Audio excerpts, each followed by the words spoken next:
This happened when I was 17 years old. I would go to the gym 3 to 4 times a week and ride the bus home. It was a Sunday and I had just missed my bus, so I had to wait longer for another one. Almost an hour had passed. It was freezing and I hadn't seen anyone at all. That was until I noticed something out of the corner of my eye. It was a creepy guy dressed in thick layers of clothing, walking slowly towards me. I knew staring at him would draw more attention, so I just focused on my phone.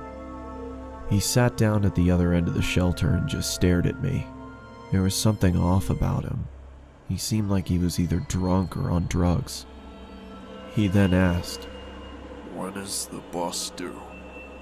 I took out my earphones and said, I think it's delayed because of the snow. He stared at me.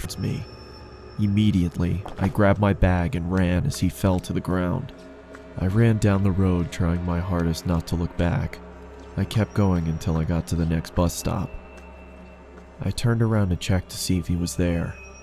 He was gone, so I went to sit down. Feeling relieved, I rested my head on the back of the glass and waited for the bus around to see the same guy staring at me through the glass. What the hell is wrong with you?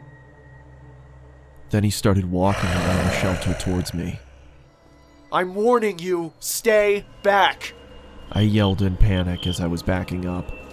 I wanted to run, but I left my bag in the shelter and I couldn't leave without it. Suddenly, the man leaped at me and I quickly moved out of the way. He fell to the ground face first. I froze in shock, then noticed the blood coming from his face. Police and paramedics, and they arrived shortly after. I told them what had happened and they told me that the guy was on prescription drugs. They found a photo in his wallet of him and his son. The boy looked just like me, so we assumed he thought I was him. I later learned that he had lost his son in a custody battle and went